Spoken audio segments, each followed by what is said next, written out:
So guys, mag-house tour tayo dito sa Limerick, Ireland. So papakita niya sa atin ang kanilang house. As a family of 3, magkano yung estimated yung cost to live in Ireland? Pag break time mo, magkukumpo lang kayo mga Pinoy, magtagalog man lang kayo para meron kang outlet. Minsan may tatabi pa sa'yo na ibang lahi. Kailangan mo pa mag-English. Parang ganun. Minsan di na lang ako nagsasalita. Mga nurse, pag nurse, ang end ng parang pinaka-major goal nila is US. So kayo naman, from US to Jamaica to Ireland. So iba, Wow. First impressions niyo sa Ireland. Grabe, para akong, alam mo yun, para akong tuta na nakaganyan lang. Na-happy ka. Tuwa ako. As in, parang nahirapan ako maghanap ng work. Wala kami naiipon. Minsan, nagne-negative talaga. Oo. Oo. So, when it comes to sa sweldo ng CPA, sa tingin nyo ba sulit pa rin na mag-work dito sa Ireland? Considering na Ireland is the second most expensive country in the EU to live in, para may maiipon pa ba, may matitira pa ba, worth it pa ba mag-work sa Ireland? Pasok muna tayo. Dito tayo siguro sa living room muna. 2-bedroom siya, isang bath. Yun lang. Ito yung living room. Connected siya sa kusina. Cozy lang siya. Fully furnished siya pag nagre-rent. Itong area na to medyo lang.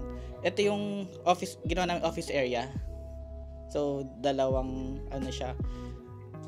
Provided ng company yung table and chairs, pati monitor. Yeah. Kusina naman tayo. Ito yung maliit na hallway. Ito yung ref. Maganda yung ref namin. Kasi siya, may tubigan na dyan. May yellow din, water, crush, kung gusto mong crush ice. Tapos yung may din, built-in na oven. Tapos, dito pala sa bahay, gas and gas and electricity.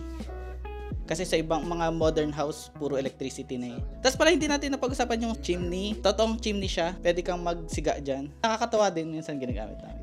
Tapos, ito washing machine. May built-in washing machine. Tapos, kasama na rin tong microwave sa bahay. Wala kaming dryer. Parang nag-spin lang siya. Tapos, parang pigang-piga. Kaya nagsasampay kami. Tapos, ito yung dishwasher.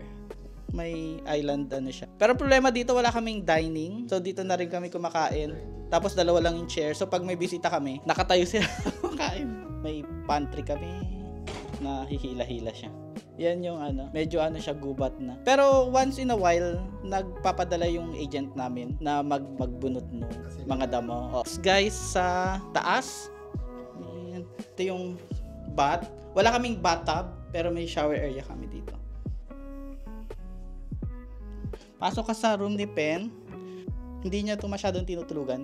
Nagko-co-sleep pa rin siya sa amin. Pero minsan natutulog siya dito. Bagyo talaga dito pag naglaro siya. Ang dami niyang toys, grabe. Tapos dito yung main, master's bedroom. Maluwag siya, so ang plan namin dito na lang siguro yung crib ni baby. Oo, may wardrobe pa dyan. Malaki yun. Pwede siyang room talaga. Parang single bed siguro, no? Paano kayo nag-start? Kasi from Jamaica, lumipat kayo sa Ireland. So from Philippines, meron na kayo experience. So nag-work talaga ako as auditor sa Philippines. And then, yun nga, during pandemic, parang gusto talaga namin mag-migrate to other country, mag-try na other country. Kasi na-try na namin before sa US. Na-try niyo both sa US? Oo. Sinama ko siya. Sinama ko din siya sa US before. Nakwento niyo first yung yung experience sa US. Sa US kasi parang Pilipino kasi, di ba, usually, mga nurse, pag nurse, ang end ng parang pinaka-major goal nila is US. American from Ireland to US, UK to US, or Australia to US. So kayo naman, from US to Jamaica to Ireland. So iba. Wow. Yun kasi yung sa work ko din, nagkaroon ng opportunity for secondment. Internal transfer siya for 2 years lang. So normally 1 year to 2 years. So parang within company lang, parang company transfer.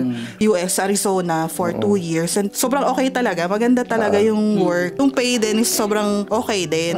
Kaya lang, kasi nga under contract ako, so kailangan kong bumalik ulit sa company ko sa Pinas para mag-render ulit ng band. Dala ko siya nung second year ko. So nakapag-stay din siya. Nakapag-work siya actually doon ng 1 year.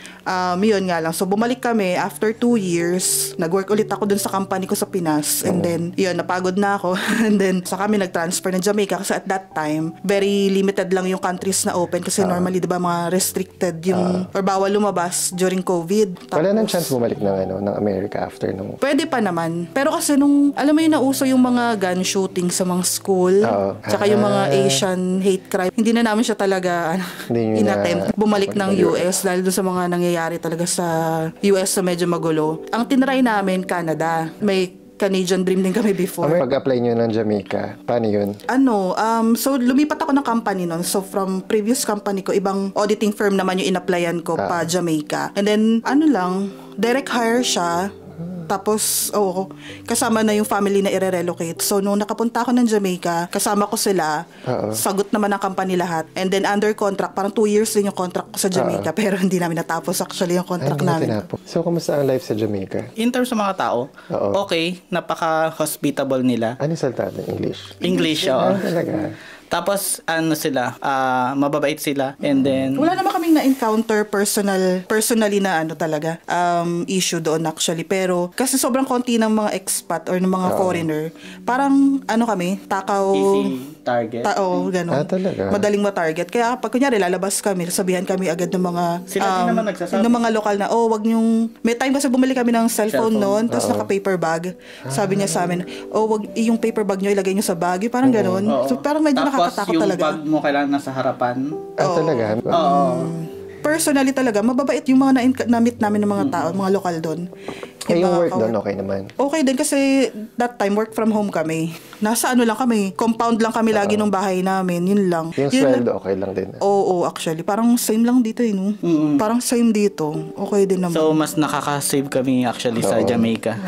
Wala kasi ibang pwedeng gawin. Like, pwede ka namang, like yung mga beach nila, yung mga tourist destination, mahal, sobrang mahal talaga. So, parang yun ang reason behind nyo kung kayo nag-isip lumipat. Pero paano nyo naisipan mo lumipat na Ireland? Why Ireland of all the other countries?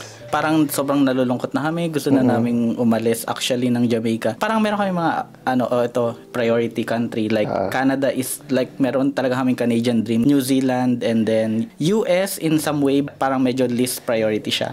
Dito kasi sa Ireland sobrang madali yung requirements. Compared sa iba, una-una wala ng IELTS. Wala kayo IELTS? Wala kang nurse, alam ko meron, di ba? Meron, Wala kaming IELTS. Walang medical. Walang medical. At hindi rin kami hinanapan nga ng mga police clearance or something. So yun, pag-usapan natin yung application. Gaano katagal kayo nag-process ng application from Jamaica, direct from Jamaica, di ba, to Ireland? Medyo matagal siya. Parang inabot kami ng 3 months, no? Uy, matagal na ba yun? Ay, matagal na yun. Inabot ako ng 1 year talaga? Matagal na sa amin yun. Sa inyo, mga CPA, anong mga required sa inyo? Dito sa Ireland, acknowledge nila yung PICPA, Philippine Institute of CPAs. So doon pa lang kapag member ka nun, goods na goods ka na. And then acknowledge nila yung license namin as CPA. Talaga? Actually, madali lang yung requirements talaga dito Talaga? Yung nagsubmit lang talaga ako ng resume and then yun lang, yung license lang talaga. First impressions niyo sa Ireland? Pagdating ko dito, syempre galing kami Jamaica, di ba? Sobrang amazed na amazed ako sa lugar. Grabe, para akong tuta na nakaganyan lang. Nahappy ka? As in, sobrang nag-US kami, so parang gandang-ganda kami sa US. Parang feeling ko ngayon, parang masasabi ko na mas maganda sa Europe. Talaga? Oo. Depende siguro. Depende sa perspective ng tao. Kasi paglapag namin dito, puro greeneries talaga, puro puno. Saka yun nga, yung sobrang tahimik lang, payapa lang. Totoo. Pinrovide ba na accommodation ng company nyo? Yung first 2 weeks lang. Depende kasi sa budget mo, yung sa relocation allowance. So, nag-hotel kami, nag-strand kami ng first, 2 weeks, no? Medyo mahal siya. Saka wala ka laundry. Oo.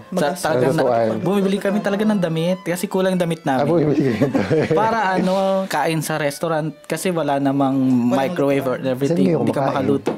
Kung saan-saan. Nag-struggle kami financially to be honest, yung pagpunta namin dito. Pinaka-struggle namin. Kasi siya lang nag-work. Tapos solo niya, syempre bayarin sa rent. Pero meron na kayong savings from Jamaica. Yun nga yung Yun yung problema. Kasi di ba hindi wala. namin natapos yung contract namin sa Jamaica. ban. So, Ano kailangan, ba kayo? may parang penalty kami doon. So, nagbayad ako ng bond doon and then yung gumastos kami ng relocation din dito. Kasi hindi naman fully covered ng company. Like, yung deposit mo sa bahay. Oo. Yun yung medyo mabigat yung Mabigat pag-start nga. talaga. Tapos ako pa lang yung nagwo-work. Paano kayo naghanap ng bahay? Sinuwerte din talaga kami actually sa bahay.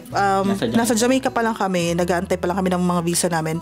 Nagsasabit na ako ng mga application. Oo. Tapos binabantayan ko talaga yung DAF.ie. Oo, sa DAF.ie. So kapag may bagong upload sa DAF.ie, apply agad ako. Tapos ina-attach ko lahat talaga ng mga documents namin and supports dun sa mga application namin pag mag-i-email pa lang. Yung parang first email para kita agad. So may pa kaming ginawa, parang letter na kami is nagpaparent din kami ng bahay sa Pinas. So parang alam namin kung ano dapat yung mga, alam mo yun? Talaga? May mga ganun may kayong ganun akong mga nilagay. effect? Para alam namin kung ano yung mga concern ng mga lessors. Parang ganun ba? On the day na dumating kami dito sa Ireland, pinaschedule agad kami ng viewing. So same day. So, Hindi. parang 5 a.m. kami dumating. Alas 12 yung viewing. From airport, punta kayo dito. Pagod na pagod kami. As in talagang, sige bangon. Kasi alam namin na may housing crisis. Medyo mahirap pag may family. Kailangan mo maraming i-consider. Nung naghahanap ako ng work, kailangan hybrid or purely work from home yung hanapin ko. Kasi hindi namin afford mag-childcare everyday. Childminder everyday. Mag-creche yan. So parang 1,000 per month din, mga ganun. parang nahirapan ako maghanap ng work. Parang 8 months ata akong walang work. So, ganun katagal. Yun, ang struggle namin, solo niya yung gastusin lahat. Yung wala kami naiipon. Minsan, nagne-negative talaga. Oo. After niya makahanap ng work, ang finigure out namin yung kay Penpen naman, yung sa school niya. Pero that time, sa ano lang siya ECE, yung tawag yung... ECCE. Parang nursery, parang daycare. So, yun, naghanap pa kami Ilan taon na siya nito? 3. Libre naman siya. Ano lang siya, 3 hours. At 3 hours per day. Tapos 5 days? 5 days a week. So, pag 5 years old or 4 years old, pwede mo nang enroll sa junior infant. Pero ang mahirap doon, kailangan 1 year. 1 year yung before the actual, Start ng school. kasi napupuno din siya. Hello guys, so nandito kami sa Riverside, dito sa Limerick City Center. And kasama natin si Mama Kare. Si Mama Kare at si Kuya Mark. Pag-uusapan natin ng ang kanilang cost of living dito sa Ireland. Kami kasi, bukod sa mga binabayaran namin dito, may mga binabayaran din kami sa Pinas. Mahirap i-budget. Yung monthly expenses nyo, kunyari, magkano yung ina-allocate nyo sa rent, sa groceries, sa electricity, sa bills, magkano yung estimated yung cost to live in Ireland? Ang rent namin dun sa bahay na 2 bedroom, 1 bath, maabot siya ng 1,875 per month. Then pagdating sa groceries, parang dati kasi parang ang alat lang namin 75 euro per week. Ngayon parang lumalagpas kami doon. Minsan nagugulat na lang kami, 120 na. Naka-average siguro 500 per month. Kasama na dun yung sa Asian. Once a month kasi nag-Asian store kami. Then yung kuryente, gas, 150 per month. Per month yun. So, in total, yung nag-calculate kami based nung last November, parang naabot kami ng 3,500 plus per month. Lahat-lahat na yun, pero dito lang yun sa Ireland. Hindi pa considered dun yung mga padala. Like, may mga binibigyan namin allowance parents namin. Tapos, binabayaran na bahay. Mayroon kami mortgage sa Pinas. Medyo may tatabi pa naman. Meron pa ba? Yung this year, medyo wala. Kasi di ba nagbakasyon dito yung parents namin. So doon talaga napunta yung namin, gastos. Saka nagpa-renovate, di ba kami ng condo din. Ito yung dream house namin dati. Nakita namin nag for sale siya 700 plus. Yung gitna. Pero ang ganda niyan sa loob, as in. Pagka may nakita kaming for sale, sinesearch namin siya sa online kung magkano siya, tas kung ano yung itsura niya. Ito, mini park. May mga times na nag-vlog na rin kami dito, di ba? Yang tulay na yan, papunta na sa city center. So when it comes to sa sweldo ng CPA, sa tingin niyo ba sulit pa rin na mag-work dito sa Ireland? Considering na Ireland is the second most expensive country in the EU to live in, parang may maiipon pa ba, may matitira pa ba? Worth it pa ba mag-work sa Ireland? Medyo satisfying naman. Parang may contentment. Alam mo yun, yung simple lang yung buhay pero, simple yung buhay pero napoprovide naman namin yung mga kailangan ni Penpen. And then yung school naman, sobrang okay din ng school. At magkukwentuhan tayo about yung work experience nila dito, working as a CPA dito sa Ireland. Anong coffee mo?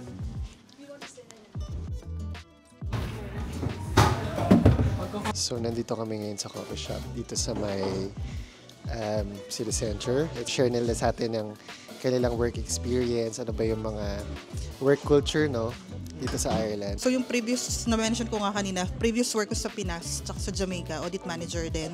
So in terms of work, parang same lang din naman kung ano yung ginagawa ko sa Pinas. Yun din yung ginagawa ko dito. Pero kasi yung trabaho talaga, yung nature na ginagawa namin, parehas lang din naman. Ang maganda lang talaga dito sa Ireland, hindi ganun ka-loaded yung trabaho or yung client compared sa Pinas. Like sa Pinas kasi patayan talaga. Dito, hindi ganun kadami yung hinahawakan namin na kliyente. Ayun, ang maganda lang talaga dito, may work-life balance kahit papano. Doon may overtime pa rin kami. Ang regular hours namin is 36.5 per week, pero normally, sumusobra kami doon. Like inaabot minsan ng 6 p.m., 7 p.m., Monday to Friday. 9 to 5:15, mga ganun. 5:15. Pero yun nga, nag-overtime kami, minsan naabot kami ng 6 p.m. or 7 p.m. Ayun lang ang medyo mahirap lang kasi nga hindi paid yung overtime pag salaried. Salaried kasi kami. Sa workplace, ano yung you find difficult to adjust to? Yung pag-intindi ng accent nila. Medyo mahirap kasi like yung mga medyo matatanda na mga lokal. Mahirap intindihin. Yun lang yung medyo mahirap. And then siguro, dito para medyo ipoprove mo yung sarili mo ba? Ipoprove mo kung ano yung na-competent ka, na alam mo ko talaga kung ano yung ginagawa mo in front of the client, pati ng mga staff mo. Parang ganun. Pag dito kasi, iba-iba yung dinidil mo eh. Iba yung work ethics ng mga lokal, iba yung work ethics ng mga Indiano, iba yung work ethics ng mga Pakistani, ganyan. So, dito sa office namin, sobrang daming iba-ibang lahi. So, yun, iba-iba din yung pag-deal din namin sa kanila. Yung pagdating sa language, di ba? Parang pagod na pagod ka na. Gusto mo pag break time mo, magkukumpo lang kayo mga Pinoy, mag-Tagalog man lang kayo para meron kang outlet, di ba? Kaso, minsan may tatabi pa sa'yo na ibang lahi. Kailangan mo pa mag-English. Parang ganun. Minsan di na lang ako nagsasalita. Ganun kasi mga nurses na pag break time namin, gusto rin namin magsalita ng Tagalog para mag-relax, ganyan. Pero sometimes, depende sa institution, minsan pinagbabawal na nila mag-speak ng Tagalog or ng local language kahit break time. So, kailangan parang may English-only policy, parang in respect of sa mga English speakers na hindi nakakaintindi ng language natin. How do you find the Irish people in general? Are they friendly? Or naka-encounter ba kayo na parang anong experience niyo with the local people? In general, sobrang okay sila. Tapos, maasahan sila. And then, pati nga yung sinabi ni Mama Karina, kapag mag-out ka ng 5:15, out ka na talaga. Hindi ka nila i-require na mag-work overtime. Tapos meron pa na since kami lang dalawa, tas si Penpen inaalagaan ko pa, may time na magpapaalam lang ako sa boss ko sa manager ko na aalis lang ako saglit, pinapayagan nila ako. Susundin ko si Penpen or may school event, magsasabi lang ako. Napaka-supportive nila. Walang problema sa kanila. Bilang buntis si Mama si Carissa, pwede bang i-share mo sa amin yung kunyari yung paano bang buntis sa Ireland? Wala akong idea na parang may mga tao na parang paano magbuntis ako sa Ireland? Ano bang babayaran ko? Ano bang isipin ko? And paano ba yung proseso? Sa work and then sa leave, paano bayad pa ako? Yung mga maternity issues, benefits, ano yung masasabi mo dito? Wow. Nabuntis ako, yun nga medyo lost kami. I mean, hindi rin namin alam kung ano yung mga benefits, ano yung mga dapat gawin, ano yung process. Pero ano naman, parang as we progress sa pregnancy ko, parang doon din namin natututunan kung ano yung mga dapat gawin. Kasi sa company namin, kailangan 1 year ka na nasa work para makuha mo yung maternity benefits sa kanila. Kasi dito, certain amount lang per week yung sagot ng government. Ngayon, since si Mama Kare 2 years na sa work namin, sa company namin, yung difference ng sahod niya, minus yung government, sagot ni company. So parang as if sumasahod siya ng rate niya. Bali, ang maternity benefit namin, for 26 weeks, fully paid ako. Regarding naman sa mga deductions, wala siyang deductions sa PRSI, pati yung USC wala rin i-deduct during the maternity. So yun, parang additional income mo din yun kasi yung net pay mo tataas kasi nga wala kang mga deductions during the maternity period. Like other benefits, like yung mga gastos or yung mga costs ba, like yung sa hospital, pagpapacheck up, wala kaming binayaran talaga. Ang binayaran lang namin yung first na check-up ng GP. Noon yung first time na na-determine na pregnant nga ako. Yun lang yung medyo nagbayad kami ng mga 60 euro lang. After noon, lahat ng laboratory, Scanning, glucose test, lahat libre libre na growth siya. scan. So in general, marirecommend nyo ba na come to Ireland and work as a CPA? Parang marirecommend ko kasi like yung PR pathway natin dito, yung stamp 4 ba, 'di ba? Ang sobrang bilis lang din natin. Oo, 'di ba? Compared mo sa other countries, like sa atin dito parang 2 years lang. Stamp 4 na tayo, so pwede tayo mag-apply kahit saang work after 2 years. And then, yung citizenship din, 5 years lang din naman. So, ayun, parang once na masettle ka na kasi dito and maging citizen ka, parang mas madaming opportunity ba? Like, kung gusto mo lumipat ng other country, European countries, parang pwede na. Yun guys, please watch also our YouTube channel, Papa and Penpen. Yung team namin, Pinoy Family in Ireland. So, family of 3, buhay-buhay lang. Tapos may mga informative din kaming topics like yung cost of living. Kaka-release ko lang last week. Panoorin nyo yun, magkano ginagas namin yung detailed. Please watch. Thank you. Subscribe sa channel namin. Papa and Penpen. Thank you. Yun guys, hopefully maging informative or educational itong vlog na to para sa inyo, maging useful. And once again, you can like, share, subscribe to the channel for more videos like this. And Happy New Year to everybody. And I hope na nag-enjoy kayo sa vlog na to dito sa Limerick City Center. And once again, I'll see you guys next time. Bye-bye!